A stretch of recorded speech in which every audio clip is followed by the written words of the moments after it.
Our purpose in life is to seek knowledge every single day, then turn around and pass the torch of knowledge on to someone else. If you want to leave a legacy, seek knowledge and pass the torch.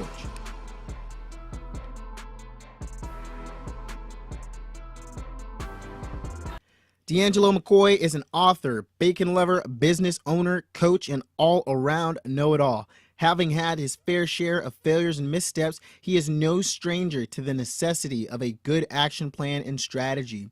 D'Angelo, the author and creator of Failure Rehab, has learned how much a defined strategy will guide any vision into success with maximum impact.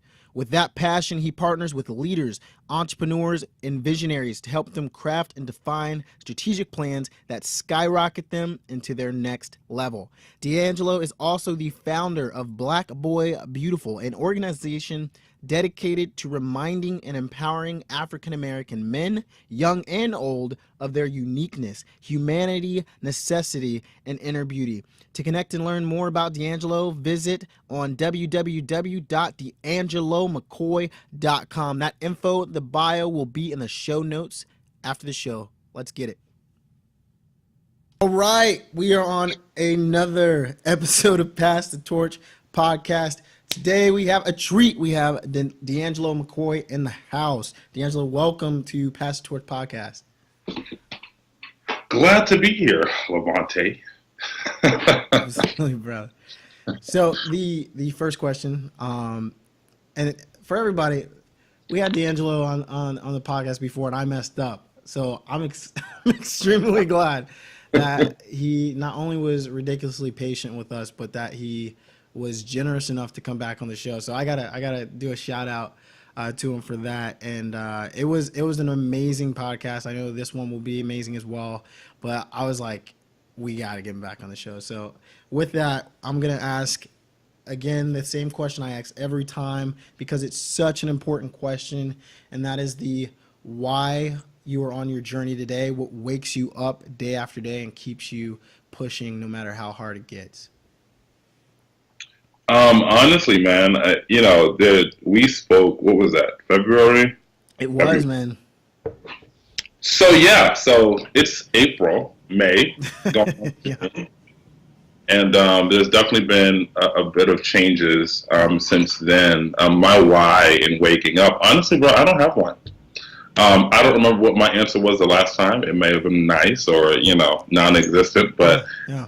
I don't have one. I actually came to that understanding maybe about a month or two ago. A very close friend of mine, I call him my brother, but he has 2 kids. Mm-hmm. And I see the drive he has to kind of keep going, and a lot of his reasonings, and, rightfully so for a lot of parents, is his kids. And it was a post that he posted on Instagram or something, and I read it, and just kind of became a little bit of an introspective moment for me. But I realized, I don't really have one. I get up because, maybe this is my reason. If I don't get up, I'll die. It sounds really morbid and really, kind of just out there or straight to the point, I guess, depending on who you ask. But that's why I get up, because if I don't, I know what barely making it means or looks like. I know what barely trying looks like for me. And that's the person I don't want to be. Absolutely. So my reason for waking up and like really going at whatever it is that I need to do or get done that day, firstly is so that I don't disappoint or hinder whoever it is that I'm working for or with at that moment. But the second reason is, because if I don't, I know my default, and my default is lazy. My default is undisciplined. My default is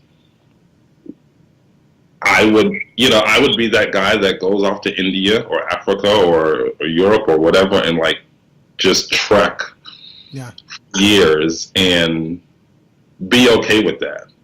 Um, so yeah, I know, there's definitely more for me to do. So I get up because I have to. Yeah, no. Take us to the point where there was a shift in your life of you had that itch, because a lot of us we know we want to do things. We have dreams, we have goals, we have a vision for our life. But take us to the point where you said, all right, it's no longer just a goal of mine, it's no longer my vision, but now I have to act. I know a lot of people who are listening to the podcast, they're always wondering what is that spark, what's that moment for people. So we're curious about what's that moment for you. Honestly, that moment was probably last week. Wow, awesome, tell us about it.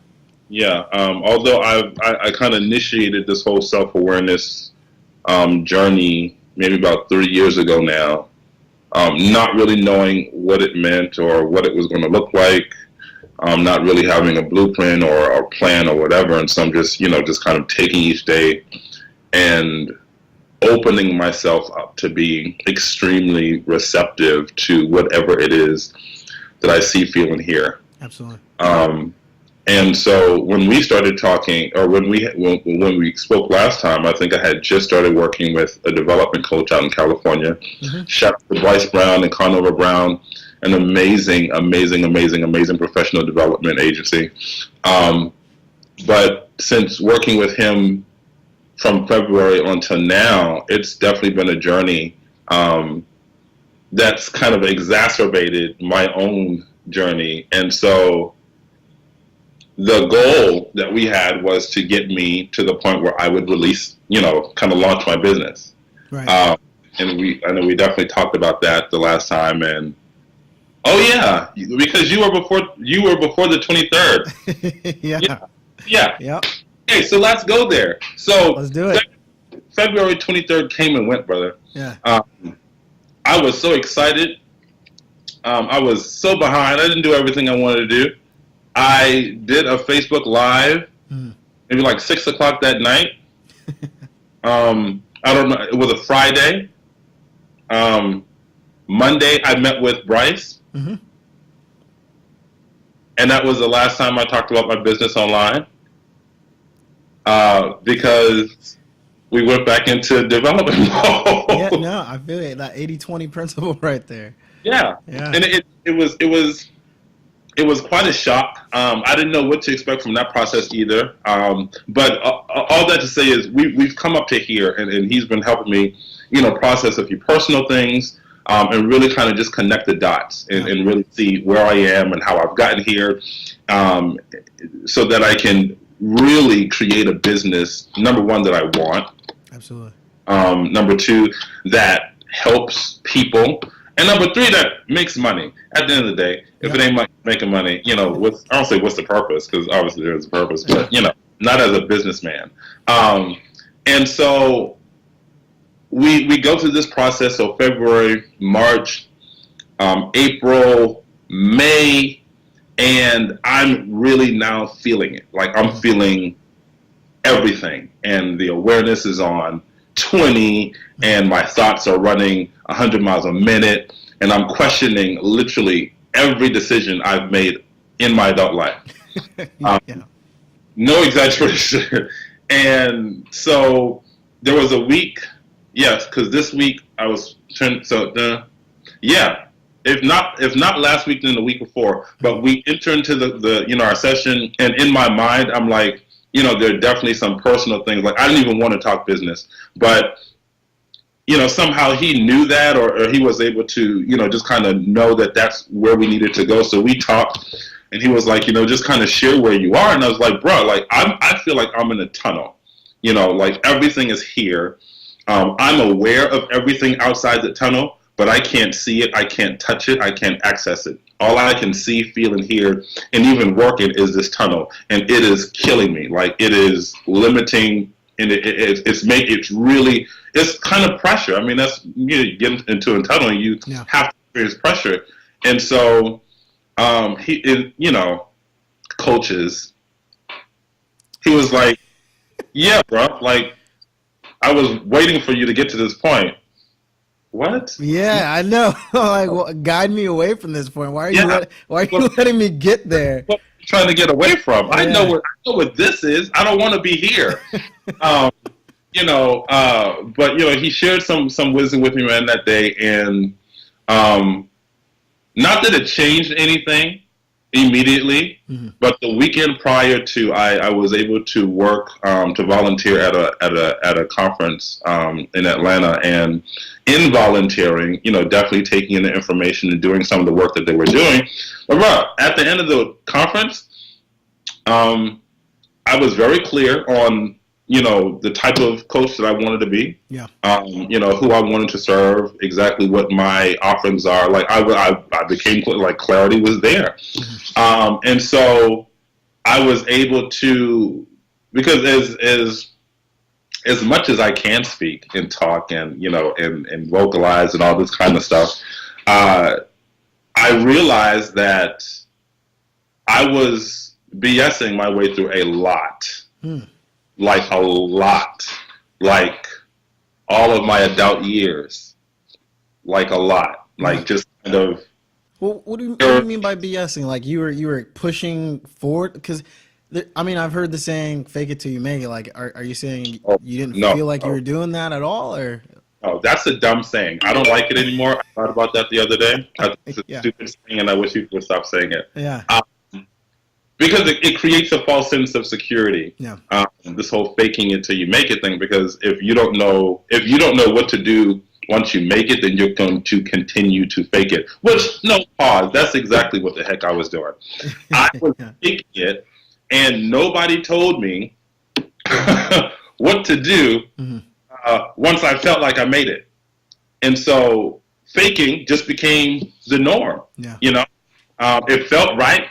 I was getting money. My bills were being paid. Um, nobody's calling me to the back of the restaurant or to the store, with that dumb look on their face, talking about something your card declined. So clearly Yeah. this is working. This is it feels right. But in that moment, and a part of our development was, when we started really kind of taking a personal inventory. So, he knew what he was talking about. I definitely have to give it to him. For some master strategist, that was some stuff right there. I don't think I probably could do that, but it was definitely some real, master splinter Ninja Turtle type stuff. But it brought me to a point where I realized that I don't know who the heck I was. Hmm. And if I don't know who I am, then clearly I can't be doing what I'm doing for the right reasons. Because nothing that we do is a part of ourselves or is separate of ourselves. Right. And that's some of the introspective work that I had to do. And it's hard because it's just like, telling a Christian, Jesus isn't real. What you mean he ain't real? Yeah. You catch those hands. Yes. And I've seen God work. Well, have you really seen him work, or have you seen things work that was called, what I'm saying, like really Yeah. having to question your entire belief system. And it's not just an existential belief system, but it's a personal and internal belief system that I really now had to question every decision I've made as an adult. That's huge. And I don't like it. It's dumb, and I really wish it would go away. Yeah. Um, So do you feel like you're still doing that, or do you feel like, okay, I had this coach who's now got me to the point where I am self-aware, I'm looking at what's going on, or is that ongoing right now? it's a process, Yeah. because again, this has been my life. This has been how I've interacted. This has been how I've conducted business. This is how even my limiting thoughts. Hmm. This persona, and I think we spoke about that maybe a little bit back then too. But this persona that I've created, it's not really me. And so, it challenges me because now I have to question, the recurring stories that I've been telling myself. Yeah. I have to question my insecurities. I have to question where they come from. I have to question why I still have them. As an adult, especially, childhood trauma, like as an adult, I have to worry, not worry, but really question if I know this stuff and I know how to get out of it, why am I still here type thing? Like it's so widespread. I can't even call it deep. It's not even deep. It's so wide because it's like every day I'm walking and I have to now. I'm tripping over these things. I'm tripping over this person, and having to recoup in the step. So I'm curious. Do you feel like you're discovering who D'Angelo is, or do you feel like you're trying to become who D'Angelo, the vision for yourself, who you want to become in the future? Uh, it's a good And question. which one's right? Like, which one do you prefer? That's the real question. Um, I think I'm learning who D'Angelo is. Yeah. I understand I will never see myself as other people see me. Mm. I will never be able to see. I will never be able to see the beauty in myself that I can easily see in someone else. It doesn't mean it's not there, but the way that I've learned to see things, Yeah. I was trying to attach that to how I see myself, and I can't do that. It's like well, it's a probably a bad example or a negative example, but it's like unprepared parents who have toddlers Mm-hmm. who are smart in their development, but they don't always have the tools to do what they need to do, or like even walking. Yep. And so they may have a sister or a cousin or whatever, and the parent gets frustrated because the baby isn't walking like the first one did, or like they did when they were younger, or whatever. So they get frustrated with the process, and it's like, no, you can't label or you can't really perceive this child's development based on anybody else's development in the world. Why? Because this child has never been born before. This string of events has never happened in the history of the world until this moment. And unless you really handle it with kid gloves, no pun intended, you could really mess this up for you and the child. That's huge. And so I think that's what I was doing, or that's what most of my adult life, most of my life, I've been trying to gauge myself, my worth, my beauty, my authenticity, my worth. I was gauging that based on how I see it in everybody else. And it's left me in disarray. And this whole awareness process, has shown me that. And it's opened my eyes to, my mistakes and my missteps. And I think I have a better handle on it now. It's not that I don't think I've not known what to do. Yeah. But it's like you really can't do the right things until you're in the right mindset. Absolutely. And I think I'm primed now to really do what it is in my mind I know to do, because everything is really kind of coming in alignment. Yeah, let's talk about that. What's the next thing for D'Angelo at this point, whether it be business or on your personal journey? The next thing, so I think when we spoke, what was I doing?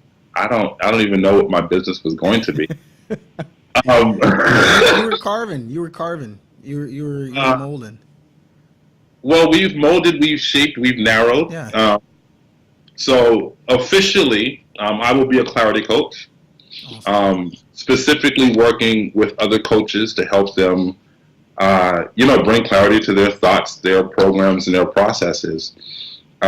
Because my biggest desire is, and this part has always been, and I think even when we spoke before, but it's because I want to help people what did I say? Oh, now I'm blanking out. I want to help them do them better so that whatever they do, it's A1. Yeah. And coaches are the people that change the lives of the world. Like at the end of the day, be it athletics, be it teachers, be it pastors and leaders, business owners. Like they all have coaches of some sort. Yeah. So they are shaping the leaders of this world. I want to shape the people who shape the leaders.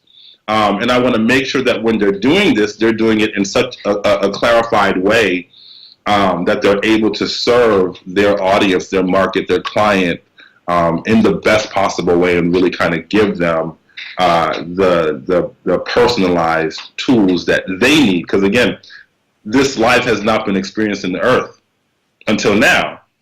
And so although we have coaching models that have been around for 60, 40, 70 years, that can really apply to different situations, how you handle it with this life against this life has to be something different. 100%.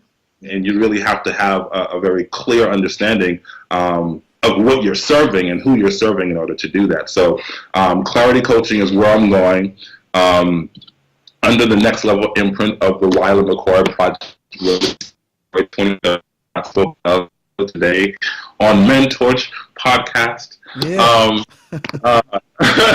So essentially in business, that's the next goal. I told myself at the beginning of the year that between January and June would be development. Love it. And I didn't know what that meant when I did it, when I said it, when I wrote it down, because it's written down. Obviously, I didn't know what it meant. But yeah, I'm going through the same thing in a lot. So we're having like a mastermind right now too, and that's the awesome thing about this podcast is the majority of the people I talk to are entrepreneurial or they're working on big stuff. So trust me, I'm right there with you. I was supposed to do, and people who are listening to this podcast are like, yeah, he's right. I was supposed to launch a crowdfunding campaign 2 times, and whether it was life events or something else that happened, it didn't happen. It didn't happen. I was supposed to launch the crowdfunding in December. Well, guess what? The military moved me, so I'm not launching a crowdfunding campaign in the middle of the move. I was supposed to launch it again in May, and then March. And we had some people on the team who were dealing with things, and it's like, okay, if I'm dealing with something, I'm not going to want to do it. So I was like, hey, my team has to be 100%. So I know exactly what you mean, but the fact that you have this plan, okay, this is what it needs to look like. There's an idea, there's a vision. You can mold that. You don't have to have the exact, blueprint for what it's going to look like. You just need to have more of an idea so you can move towards that. It's like that true north. No matter what happens, you zigzag, go up and down hills. It doesn't matter as long as you can reorient yourself on the direction you have to go to. Yesterday I was driving with my wife. I got disoriented and she's my real compass. And she's like, babe, just turn right. And then like I looked right and I was like, oh yeah, this is exactly where I'm supposed to be. But I'll tell you right now, when I got to that intersection, I did not know where. I'll tell you right now, I thought I could have been in Mars. I could have been in Mars. But as soon as I just took a half a second, looked around, I'm like, wow, that's crazy. So I'm proud of you, first of all, because you took the goal. That's the hardest part. And if we knew what kind of work it took to accomplish, and I've heard this before, if we knew how hard it was to do it when we started, none of us would start this stuff. No, not at all. I would have made myself. I mean, I actually have a part-time job now, which I never thought I would have. Yeah. Okay. And I question myself every day. Yeah. Just because I'm like, I saw my check, the first check, and I was like, no, this isn't life. Like, how do people do this? It's like, oh Jesus. Yeah. I mean, not that I'm making, buku bucks as an entrepreneur, but geez Louise, I was like, D'Angelo, like if you really did the work, you can get this in maybe like an hour or 2 of work. Like, so I was like, but even for that, the part-time job for me is actually a test of discipline. That's why I have it. That's why I'm keeping it. Because having to wake up So there's some shifts where I open. So having to wake up at 4:45 on a Monday morning to get on a trolley to be somewhere by 6:15 so that you can clock in at 6:30 is not my idea of a Monday morning. Mm-hmm. It's actually no idea of any morning for me. I wake up when my body says get up. Exactly. And if I need to stay up, I will. If I don't want to, I will go back to sleep because in my mind, I know the work that I have to do. But again, knowing me, knowing my deficient areas, discipline, and honestly, a little bit of time management Yeah. has been a lot of my undoing as an entrepreneur. These past nine and a half years, and so I'm staying because again, there are definitely some things I need to process out that external factors have to be the controller of, because I won't do it. That's Um, it. so it's been a journey. It's I promise you, like the past 6 months have been And yeah. you said something interesting earlier. So you said you want to be a clarity coach, right? And you said also, which I think tells me a lot about you, and I think would tell the viewers a lot about you too, is that you don't just want to coach anybody. You want to coach the leaders, or the people Yeah, there's doing big things. no So problem. so that you have to deal with some personality types. I think it was John F. Kennedy. He either recently had a birthday, maybe I'm a little bit off. Either it's today or it's this week. But you'd be coaching someone like that with big ideas. Who again, I think if they truly knew how hard it was in the beginning, they would have been like, "No, we're probably not going to do that." Yeah. But John was like, "No, we're going to do this. We're going to go into space, and we're going to beat the other countries we're going against." So why leaders? That's very Um, specific. well, because they have the most problems. Number one. Yeah. Number two, they happen to get paid the most. Okay. Um, Yeah, that's very economic. and number three, I guess the Yeah. the passion point.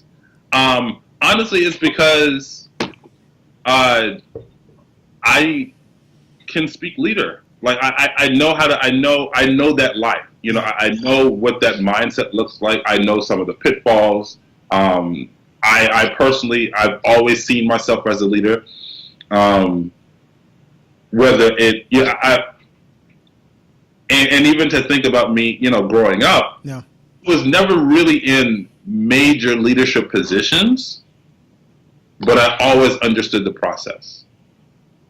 That's huge. My whole desire was to know how things worked. Mhm. And the people that make things work are the leaders.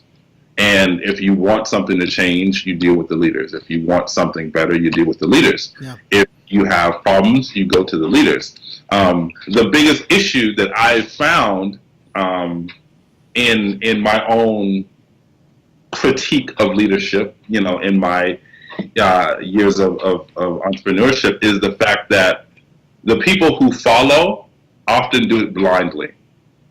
And they aren't always aware of what they need because they trust their leaders so potently.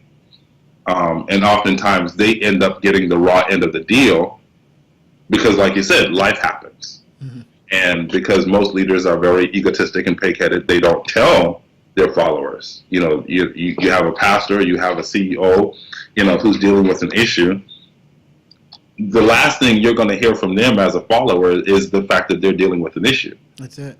They're only going to talk business with you. They're only going to talk about what's happening, not realizing that there is no one in this world who is able to compartmentalize. Not in this manner, but we are very unable to. We can't compartmentalize our life problems from our professional problems.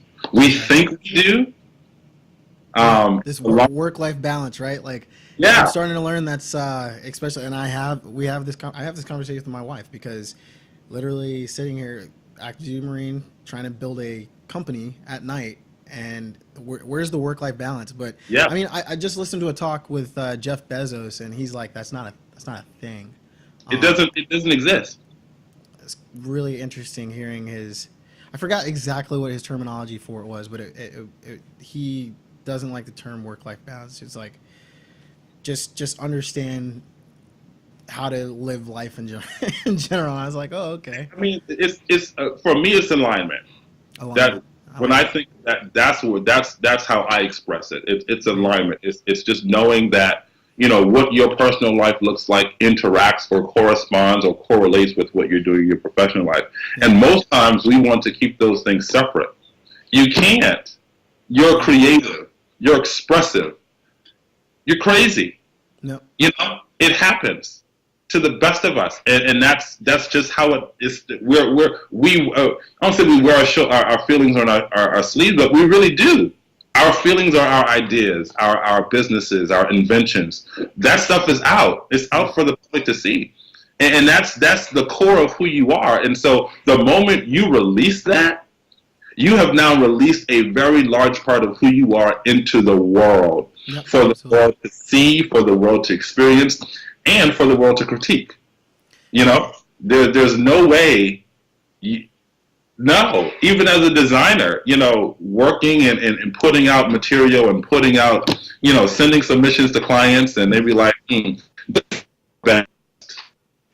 How do you feel about I mean, we kind of alluded to it earlier, but the 80-20 principle. So 80% of the work you're grinding, grinding, grinding. 20% of the time you're relaxing, and then you switch it. 80% of the time you go on vacation and you party hard, and then 20% of the time maybe you're working too. Like some people say, no, 100%. I've actually tried to do the 80-20, and so far it seems like it's working, but it takes a lot of communication, especially me being married. But like, what's been your experience with that principle? Or do you not go by that either? not really. And I'm different. Yeah, no, absolutely. I've not really put myself out there to actually experience life as much as I probably should have. Hmm. But I would ascribe to the 100% idea, Yeah, because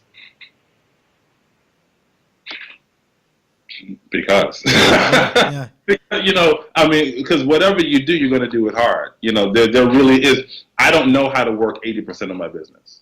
exactly. Yeah, You know what I'm saying? I mean, I probably do work 80% of my business, which is why some of it has failed. And that's usually what happens when we try to create these compartments. We're not all, and usually because we don't do it strategically. And the strategic part about that whole 80-20, and I'll say this: the only way that works is if you have the systems in place to make it work.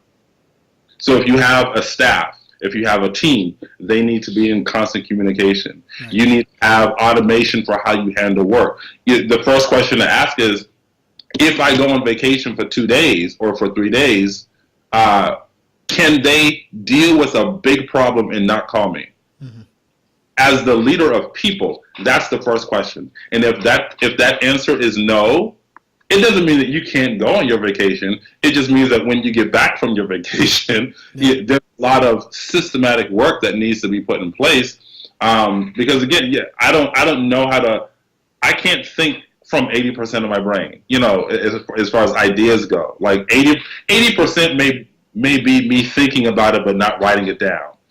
But if I think about it and I know I'm forget, I'm going to write it down. So that's 100% right there. So the split in the shift in our leadership output, I'll say that the split in the shift of our leadership output, what we present and what we produce as leaders, yeah, is always going to be 100%. If you're going to party, you're going to party hard. If you're going to yeah, work, you're going to work hard, and you should, because if absolutely. you're on 100% of work, I want 100% of my vacation.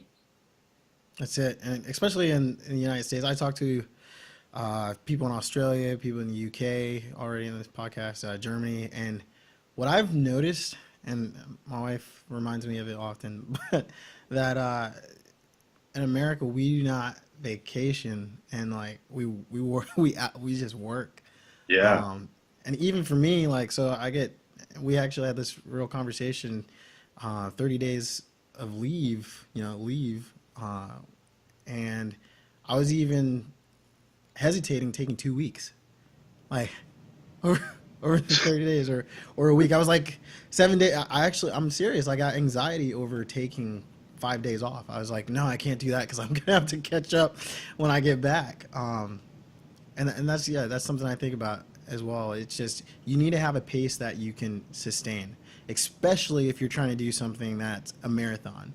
You know, Yeah. if you're building something, it's going to take a long time to do that. It's not gonna be created overnight. So that's just something that even recently, I'm 29 now, but I'm just starting to understand. But So bro, number one, you serve the country. I mean, in any capacity, 30 days of leave is okay. Okay, I mean, you serve the yeah, country. I yeah, mean, at the end of the day, you serve the country. That's something big. yeah, I serve coaches. 30 days, I'm not always entitled to that. yeah. You know, you, Oh, you, and you, trust me, you very rarely get that. Like, I don't know anybody. Actually, I don't know anybody who's been able to take it, except right before they retire, and that's usually at 20 years. man, this is my thing because even now, so I'm going to actually, I'm going to do a personal training diploma later on this year. Just to kind of add that to my arsenal. There's a kind of a caveat that I kind of want to take my life into, and so that whole personal training certification kind of leads as a baseline for that. But bro, I want to go to Africa. Yeah. And I'm not talking, 7, 10, 14 days. I'm saying, like, I want to go for 3 months minimum. And Something here. hmm Can you hear me? yeah,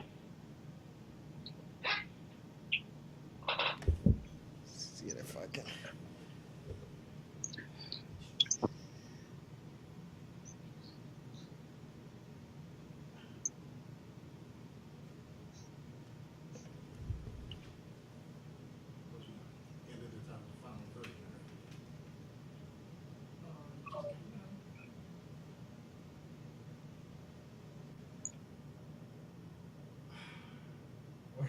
Where did I leave it? This is why I need help. there we are. D'Angelo, can you hear me? I can. Oh, we're still recording. We're good. We good? Can you hear me? Yeah. Okay. I was trying to change the sound real quick, turn it up a little bit, but it wasn't working.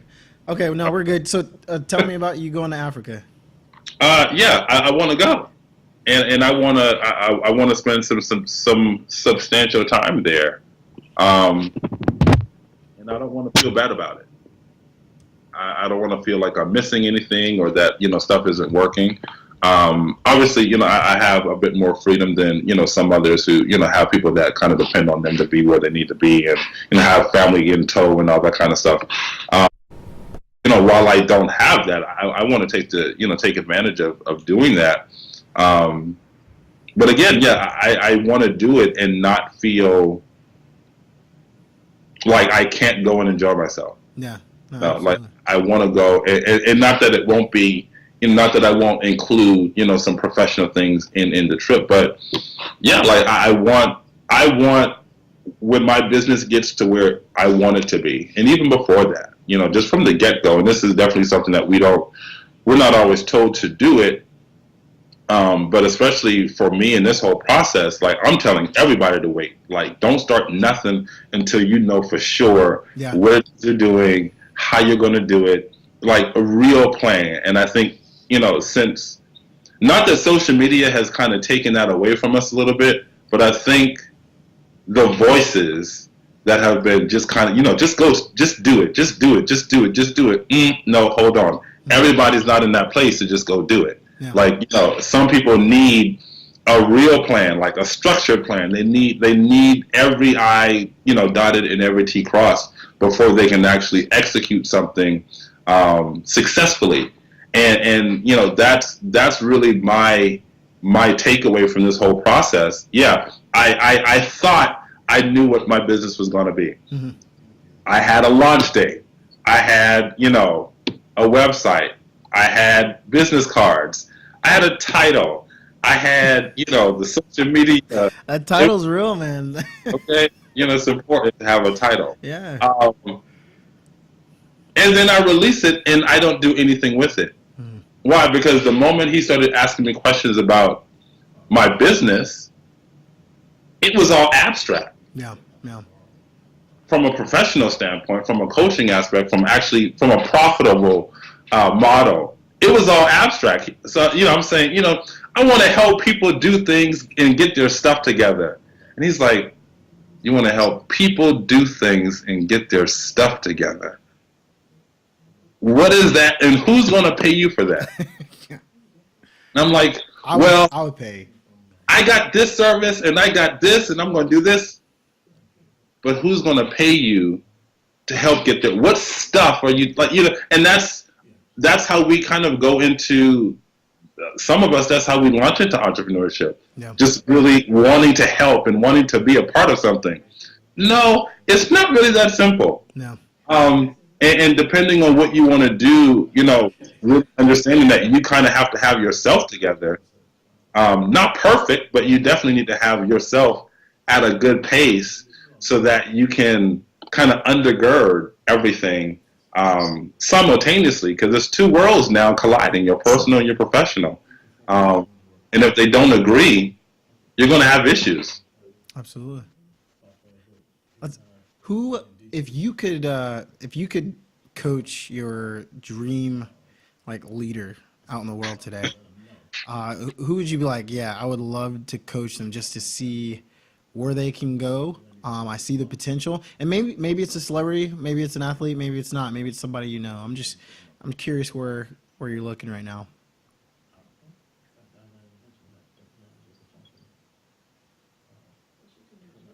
Because I know plenty of people would want to be coached by you.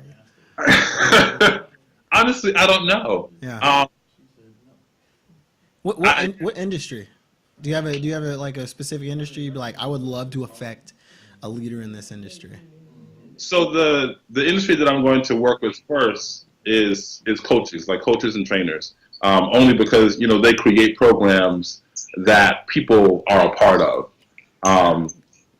and so being able to coach a coach, really kind of helps me with my chops, as well as affecting how their clients and their base really kind of get their work and process through their work. But yeah, I don't think I have an ideal client. Not an ideal client, but like a person. Okay. So let's go into I already love what you do. If someone's saying, hey, D'Angelo, I think you are just incredibly driven. You're someone who I would love to be my mentor or my coach. What are you going to tell them for your expectations? Your expectations or red flags, like, hey, if I'm gonna coach you, this is what I expect. Like you're gonna come. There's gonna be your drills. Like you're gonna sweat. So kind of what's that relationship? What would that conversation be like? Transparency. I was going to say trust, but that's something that's built. So I wouldn't even put that because I'm actually creating like an agreement even now. But trust is not one of those things. Transparency is, however, because what I need to know is that when you're comfortable, you're going to say it. When you're uncomfortable, you're going to say it. Absolutely. And I think the whole coaching relationship, although trust is built or it's something that is built, it's never something you go into it with. But a must is transparency because, and it's even the same thing when we go to doctors. They ask you, how often do you drink alcohol? Socially, every couple months. 0 to 1 times. Yeah, exactly. That happen to have, aste spumante, by accident at a wedding. Where like you have a full liquor cabinet, a bar, and like specialized glasses. You know what I'm saying? But every time we put ourselves in those type of very honest situations, we end up lying a lot. True. So even if you are lying, I'm okay with that. But lie to me. Like if you're gonna make it a good lie. Like if you're gonna lie to me, really come hard with it. Because at some point in time, you're going to say something that contradicts what you said before. Yeah. So if however you enter into this, enter into it transparently, because I'm going to come at you like I've known you for 5 years or for 20 years, and that's how I'm going to, like, even when that's kind of, I'll say, my magic, but I think that's one thing that kind of separates me from other entrepreneurs in general, or leaders or coaches. I really can only be myself if I can talk to you like I've known you. I can only open up and really kind of offer, I think, the best of myself when I'm in that comfortable place. And it's definitely something that I have to just kind of insert myself into. But that's one major thing that I would require from anyone who works with me, because the coaching relationship is very intimate. It is. It's very intimate. I would liken it to, I would say like, a marital relationship, obviously minus the physical intimacy. Mm-hmm. But it's a very intimate conversation where you're really having to share yourself with another person in the hopes or with the objective of becoming better by the end of it. And hopefully that's what marriages are still, that you're wanting to be better. But yeah, that would be, I think, like I said, in any coaching or mentorship, relationship, because that's what it is, it's relationship. Yeah. But that transparency is key. There it is. If you want D'Angelo to coach you, you better come with the truth. Be transparent. What's the truth? He knows you're not going to be perfect. Like, let's be real. That's why you're here. That's why, exactly. You're going to get molded. You're going to work with him. He's going to so the transparency, for me, like if I were to come to you, for me, it's just the hardest part is being vulnerable. So like it's being honest, but man, that's like, you're coming with your arms open and you could have a sword, and I have to just accept that. Yeah. But that's where the intimacy comes from. I agree with you 100% on that. Again, like I said, it's that's why I use the term relationship, because we understand relationship better, and what that really entails. But maybe even more like friendship more than marriage, because you don't always treat, again, that's a different podcast for a different channel. But it's not unconditional though, right? Because like if I decide, because in a marriage it's supposed to be unconditional, right? Even though sometimes you don't like. No, I'm just you love them but you don't like them, or is it the opposite? But if I said, D'Angelo, I want you to coach me, but all of a sudden I'm like, man, I'm not feeling it anymore. You're gonna look at me like, well, I'm not coaching you. Get out of here. You're wasting my time. It's like whatever the truth is, and not so. And let me add that as a caveat. But offering transparency and then being willing to talk about it. Yeah. So whatever your truth is at this moment, I'll accept it. Mm-hmm. But trust and know that we need to have a conversation about it. Because there's something, there's a series of events that has brought you to this understanding or to this knowledge now. Yeah. It didn't just happen. It's not new. You've probably been stewing in this for a minute. And we need to kind of unpack what brought you here. 100%. And if I can't help you get past this, I'm okay with that. Yeah. But in moving forward, I need you to know why you got here so you don't get here again. Same thing in relationships. We spend, this is kind of where this is an 80-20 rule, but we spend 80% of our relationships trying not to say what we really think. And if we were to actually kind of switch that and move it to the 20, I think number one, a lot of, relationships, marriages, whatever, would still be intact, because you offered the truth in a truthful way and then was able to talk about it. And at the end of the day, if we can't go together forward, that's cool. Right. But we should both know how we got here and how to not come here again, even if it's not with each other. So yeah, that's the being transparent and being able to talk about that transparency, being open enough to deal with the harsh truth of your reality. Because at the end of the day, it's your life. That's it. Yeah. It's not my. I'm just a facilitator of thoughts and questions. At the end of the day, I'm leading you down the path that you set for yourself. You took the assessment. This is what it was. This was the plan to move forward. These are all your thoughts, your objectives, your goals. This isn't me putting myself into it. This is all you. But if I can't help you achieve this, you need to know why this can't happen here, so that when you go, to the next place or wherever, that you're just aware. This awareness thing, it's dangerous. It is dangerous. It's dangerous only because it's kind of like I don't know who said the quote, or but it has something to do with being black in America, or just being black in general. I mean, at this case, somewhere you're black everywhere. But but it was something to the effect of like you're kind of always in a constant state of anger, because you're always aware of your blackness. You're always aware that there's someone who for a part of you that you can't even control. Like there's always something there. But it's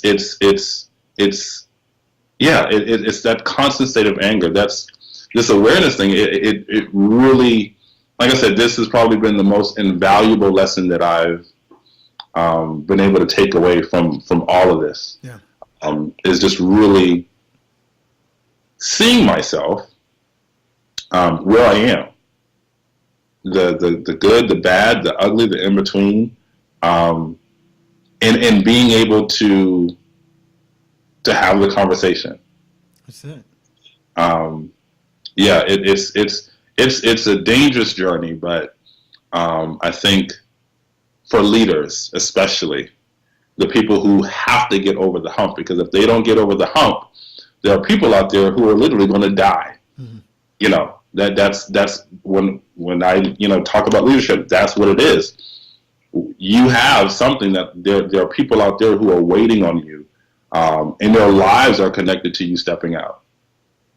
Like the sanctity, the visibility, the mortality of themselves, who they are, their next level is locked up in your ability to get over your last hump. And it's that serious. It's that serious. That's kind of why I like leaders. Yeah. Is because they're so volatile and they're so important. Yeah. Just to the movement of the world, Yeah.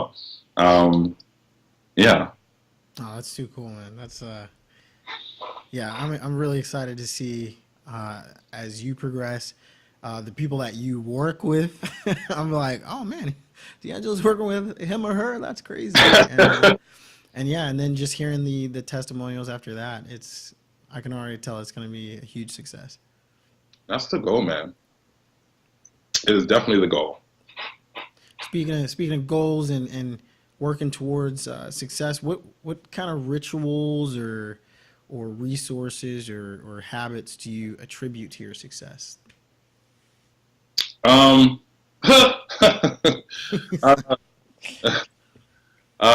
talk to myself a lot. Yeah, I love that. That's the first time I heard that one. Yeah. Oh, we have really good conversations. Do you talk back? Heck yeah. That's it's dialogue. Yeah. It's two-way. It works for me. I'm a perspective guy, and so creating scenarios and counter rebuttals and really being able to process my own thinking, even the wrong stuff. Yeah. It's not something that everybody can do, and I'm learning that. But yeah, just really being able to, again, just have conversations about your thoughts. Like, that's absolutely necessary. And if you can't do it with yourself, like, you have to find somebody to do it with. Yep. if it can't be your spouse, because everybody's spouse is not equipped to handle everything that you have. Mm-hmm. That's just a general rule. It's a thing. It doesn't detract from them loving you. It doesn't detract from them wanting to see the best come from you. They just might not be able to handle what you have going on right now, and that's okay. But you have to find somebody that you can process, not just vent, because venting is something totally different. Yeah. Even when my friends hit me up, like if it's like an urgent need and they just need to, I preface the conversation. Who do you need me to be before the phone? Yeah. Because you have a problem, and my first response is to fix it. If you don't want me to fix it, then you have to tell me so that I don't get on the phone and get into fixing mode. If you want to vent, then vent. If we're just talking out ideas, we can talk out ideas. But yeah, that's I'll say the most. If that was taken away from me, I'd be a sad person. Yeah. I would be a sad person if I couldn't have, which is probably another reason why I'm keeping my part-time, because some of the shifts that I work, I'm kind of moving around by myself, so I can have those conversations. Mm-hmm. That's I think is the best, or say the healthiest habit It's the saying, being alone with your thoughts, and especially in the world today where we are hyper, notification mode, where every time you turn around, there's something else, and you have to have the dopamine hitting your brain. But I think I was listening to a podcast. It's like people don't want to be bored, and it's actually good to be bored. It's actually good sometimes to just let your brain come down, and what you find is you're gonna actually, that's when you're gonna have the epiphanies. That's when your mind is gonna have the world changing thoughts. So that's huge. And the more technology we get, the further we get away from being able to harness that ability. There's one app that I use. It's actually a meditation app. Nice. Yeah. But it has some binaural sign or sounds, or I don't know how to say the word, but certain frequencies, that really connect to different parts of our mind and all that kind of stuff. Yeah. And so oftentimes, if I find myself too stressed or too anything, I play that while I'm sleeping. And just kind of, obviously sleep is what we need. It helps us to recharge and all that kind of stuff. But, even having additional help while you sleep, mm-hmm. I think it's a beautiful thing. And again, meditation, just really being able, like you said, just really kind of being alone with your thoughts and just being able to slow everything down. Yeah. And even slow your thoughts down long enough to catch one of them and process it. We got 50 billion things in our minds all the time. And it's not always a bad thing that we have it. It is a bad thing because we don't always get to process it all. Yeah, exactly. That's the issue. And essentially that's where I come in. That's where the clarity work comes in, being able to catch a couple of those thoughts that leads to the bigger thoughts, or that leads to the bigger goals, and really kind of honing in and making yourself, because it's something that most of us have to force ourselves to just stop and focus on this one thing. I know you got 50 other things going on. Yep. Yeah. But at the end of the day, they're not that important. Mm-hmm. But this is. So let's take some time, let's narrow our focus and work this out. And if you can work this out, then maybe 5 of those other extemporaneous thoughts now work with this major plan, and now you have a business, or now you have an event or an initiative, something that you really want to do.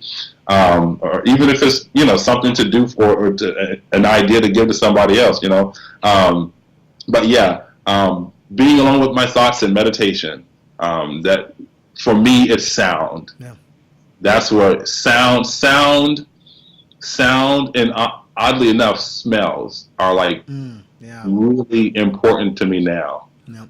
And they kind of help me center, just kind of find a calm place, just in the midst of everything. It doesn't stop everything. Mm-hmm. It doesn't stop anything. Let's say that. Yeah. but it just kind of gets me in position to just to be able to deal with it. Man, we've got to the my absolute favorite part of Pass the Torch podcast, and you have told us, just your journey, just from February, the last time we talked, and how much you've just discovered yourself and really repackaging how you're doing things. The last part is the Pass the Torch podcast part. So it's the passing the torch to your former self. So torch holders, we have arrived at the time in our program where our guest D'Angelo has 1 minute to pass the torch and leave a legacy. And he's been doing it this entire podcast, throwing the fire down. We all know that a mentor is a person or coach who has achieved a level of success that we can desire or can effectively guide us to success as well. Based on the level of success, Angelo, that you have achieved at this point in your life, if you could pass the torch and leave a legacy message to your former self or someone who's in a similar situation, how would you pass the torch in 1 hot minute?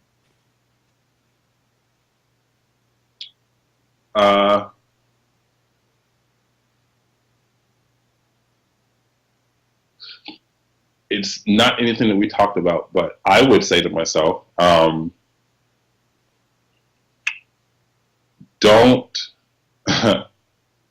don't a manhood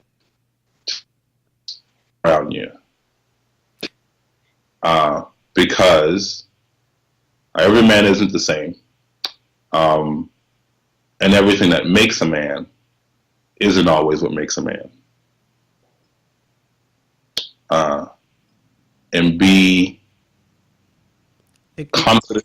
It cut off. Would you say don't judge? Don't judge your manhood by the people around you. That's awesome. I wanted to make sure they got it. It cut off. No, that's awesome. Yeah. Because everything that makes a man in society isn't really always what makes a man personally. And you have beautiful gifts inside of you that you do not understand now, but they will come in handy later on, and it'll shape you into the man you're supposed to become. So chin up, go do some cartwheels, learn how to do wheelies and stand on your bike while it's riding down the street. Ta-da. I love it. and that advice, if you're a man, if you're becoming a man, if you're a woman or you're a young woman, that it applies to everybody. Like, get on that horse, get on the journey, and push. You don't have to fake it, because we talked about faking it, and we know that can have some detrimental effects. But being real with yourself, being real with the people who are there to help you, and just making it happen, and you will be able to just achieve things that you probably you never thought you were capable of, but the other people around you could see it in you, and allow them to work with you. And after that, it's just doing it. It's habitual hard work. No secret. It's not the secret. That's why I say that the secret is it isn't a secret. It really isn't. It's actually going there. I love it. D'Angelo bringing the fire. We got him back on Pass the Torch podcast after the devil. I'm saying it's the devil. He tried to burn the last episode. You have just listened to a fire episode of Pass the Torch podcast with Levante Santos and D'Angelo, reminding you to seek knowledge and pass the torch.